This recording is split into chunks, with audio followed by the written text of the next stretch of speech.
842/2 ನಲ್ಲಿರುವಂತಹ 84 ಕುಟುಂಬಗಳು ಮತ್ತು ಬೀದಿ ಪಾಲಿಯಾಗಿದ್ದು ನಾವು ನೀವೆಲ್ಲ ಕಣ್ಣಾರೆ ನೋಡಿದ್ದೇವೆ. ಬಹುಶಃ ಇದಕ್ಕೆ ಹಿಂದೆ ಶಾಸಕರು ಒಂದು ಪತ್ರಿಕೋಷ್ಠಿಯಲ್ಲಿ ಹೇಳ್ತಾರೆ, ನಾನು ಹಕ್ಕುಪತ್ರ ಹಂಚಿಲ್ಲ, ಇದಕ್ಕೆ ನಾನು ಜವಾಬ್ದಾರ ಎಂಬ ಜವಾಬ್ದಾರ ರೀತಿಯಿಂದ ಮಾತನಾಡುವುದು ಬಿಟ್ಟು ಜವಾಬ್ದಾರಿಯಿಂದ ಉಳಿಸಿಕೊಳ್ತಾ ಇದ್ದಾರೆ. ಯಾರೇ ಆಗಲಿ, ಈಗಿನ ಜನಪ್ರತಿನಿಧಿಗಳು ಈ ಹಿಂದಿನ ಸರ್ಕಾರದಲ್ಲಿ ಹಿಂದಿನ ಶಾಸಕರು ಹಕ್ಕುಪತ್ರ ಹಂಚಿರಬಹುದು. ಅವತ್ತು ಕಾಂಗ್ರೆಸ್ ಸರ್ಕಾರ ಇತ್ತು, ಇವತ್ತು ಕಿತ್ತು ಆದರೂ ಇವತ್ತು ಕಾಂಗ್ರೆಸ್ ಸರ್ಕಾರ ಇದೆ. ಇವತ್ತು ಇಂತಹ ಪರಿಸ್ಥಿತಿಯಲ್ಲಿ ಅಮಾಯಕ ಜನರು ಸಾಲ ಸುಳ್ಳು ಮಾಡಿಕೊಂಡು ಅನೇಕ ದುಡಿದು ಇವತ್ತು ಮನೆಗಳನ್ನು ಕಟ್ಟಿಕೊಂಡಿದ್ದು. ಬಹುಶಃ ಅಲ್ಲಿ ಅನೇಕ ಬಡತನ ರೇಖೆಯಿರುವಂತಹ ಜನರು ವಾಸಿಸ್ತಾ ಇದ್ದರು. ಮತ್ತು ಮೂಲವಾಗಿ ಆ ಸರ್ವೆ ನಂಬರ್ 847, ಅದು ಒಟ್ಟು ಮೂಲು 17 ಎಕರೆ 30 ಗುಂಟೆ ಮೂಲ. ಈಗ ಹೇಳ್ತದೆ 4/5/1972ರಲ್ಲಿ ಚಂದ್ರಾಮಪ್ಪ, ಶರಣಪ್ಪ, ಶಂಕರಪ್ಪ, ತಂದೆ ಮಲ್ಲಪ್ಪ ಅಗಸರ್ 842 ಪೈಕಿ 8 ಎಕರೆ 35 ಗುಂಟ 10 ಗುಂಟ ಖರಾಬಿರುತ್ತದೆ. ಉಳಿದ ಜಮಾನು 8 ಎಕರೆ 25 ಗುಂಟ ಇರ್ತದೆ. ಇದು ಯಾರು ಅಗಸರಸಲ್ಲಿ 8 ಎಕರೆ ಇರ್ತಾರೆ. 36/1972 ಖರೀದಿಯಾಗಿದೆ. ಇದು ಯಾರು ಖರೀದಿ ಮಾಡಿದ್ದಾರೆ? ಮರಬಿಗಿ ಅಬ್ದುಲ್ ಖಾದರ್ ಕರ್ಜಿ ಅವರು 1,000 ರೂಪಾಯಿಗೆ ಖರೀದಿ ಮಾಡುತ್ತಾರೆ. 8 ಎಕರೆ 35 ಗುಂಟೆ.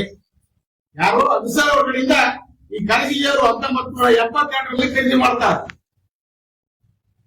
ಇನ್ನೊಂದು ಹೇಳ್ತದೆ 15803, ಇದು ಹೇಳ್ತದೆ 5/6/1981ರಲ್ಲಿ ಮರಬಿಗಿ ಅಬ್ದುಲ್ ಖಾದರ್ ಕರ್ಜಿ ಇವರು ಸಿದ್ದರಾಮಪ್ಪ ಈರಪ್ಪ ಕುರುಡೆ ಇವರಿಗೆ 842 1 ಪೈಕಿ ಕ್ಷೇತ್ರ 4 ಎಕರೆ ಖರೀದಿ ನೀಡಿರುತ್ತಾರೆ. ರೂಪಾಯಿ 4,000 ಯಾರು? ಇವರು ಕುರುಡಿ ಅವರಿಗೆ ಖರೀದಿ ಕೊಡ್ತಾರೆ. ಅವರು ಕರ್ಜಿ ಅವರು ಕೊಡ್ತಾರೆ. ಇನ್ನೊಂದು ಹೇಳ್ತದೆ 16/5/92 3/4/1984ರಲ್ಲಿ 842/1 ಪೈಕಿ 4 ಎಕರೆ ಸಿದ್ದರಾಮಪ್ಪ ಈರಪ್ಪ ಕುರುಡಿ ಇವರು ಮಲ್ಲಪ್ಪ ಚನ್ನವೀರಪ್ಪ ಮನಗುಳಿ ಇವರಿಗೆ ಖರೀದಿ ನೀಡುತ್ತಾರೆ. ರೂಪಾಯಿ 40,000. ಕುರುಡಿಯವರಿಂದ ಮನಗುಳಿ ಅವರು ಖರೀದಿ ಮಾಡ್ತಾರೆ 4 ಎಕರೆ. ಇನ್ನೊಂದು ಹೇಳ್ತದೆ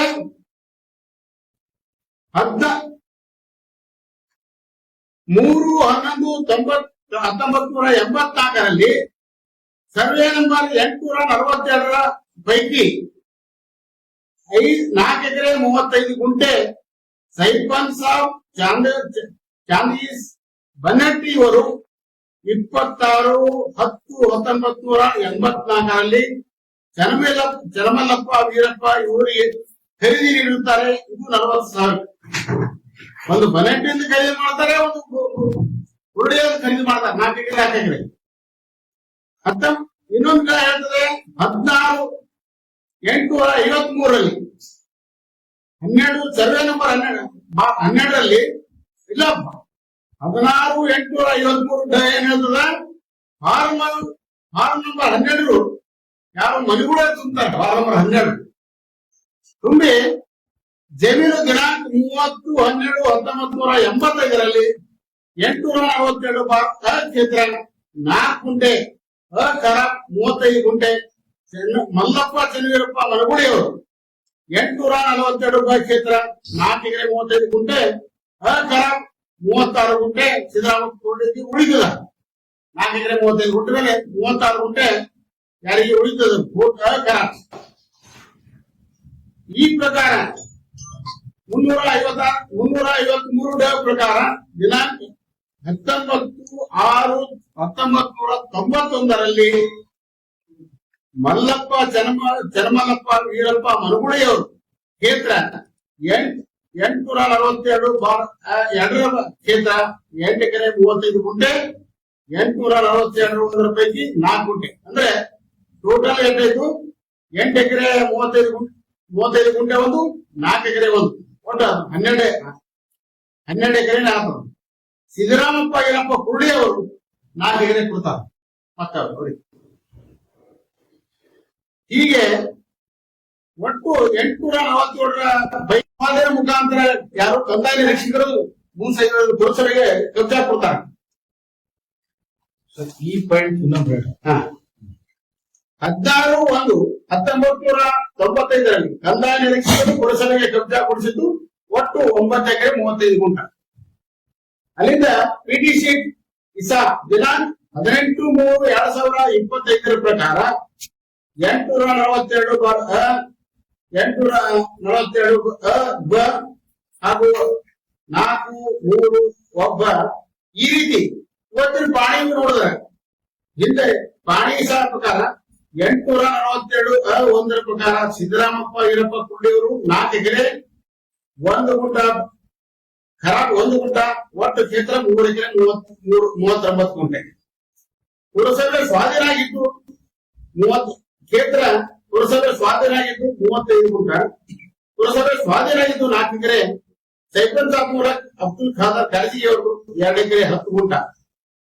ಈ ನೀವು 30/9/2000 ಉಪವಿಭಾಗ ಅಧಿಕಾರಿಗಳ ಆದೇಶ ಏನಾಗ್ತದಂದ್ರೆ ಅವರು 2 ಎಕರೆ 10 ಗುಂಟೆ ಖರ್ಜಿಯವರು ನನ್ನ ಹೆಸರಲ್ಲೇ ಆರ್ಟಿಸಿ ಮಾಡತ್ ಹೇಳಿ ಇವತ್ತು ಯಾರ್ಯಾವ ನಮ್ಮ ಇವ್ರಿಗೆ ಎಸಿ ಅವರಿಗೆ ಅಪೀಲ್ ಹೋಗ್ತಾರೆ. ಅಪೀಲ್ ರಿಜೆಕ್ಟ್ ಆಗ್ತದೆ. ಅಪೀಲ್ ರಿಜೆಕ್ಟ್ ಆದ ಮೇಲೆ ಅವರು ಮುಂದೆ ಪುರಸಭೆ ಸ್ವಾಧೀನ 5 ಎಕರೆ ಮತ್ತೆ ಪುರಸಭೆಯವರು 5 ಎಕರೆ ತಗೋತಾರೆ.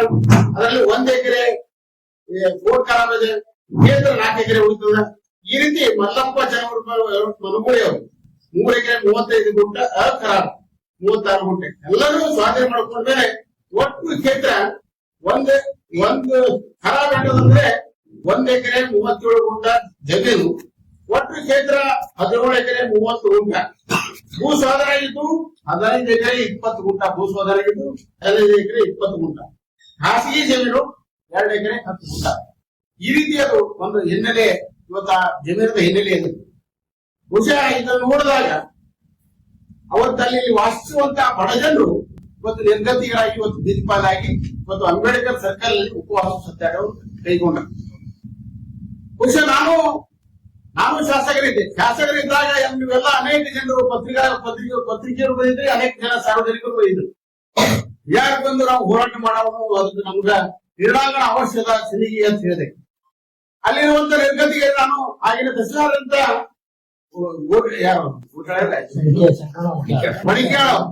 ಮಣಿಕ್ಯಾಳ ಎಂದು ಸರ್ವೆ ಮಾಡಿಸ್ತಾರೆ.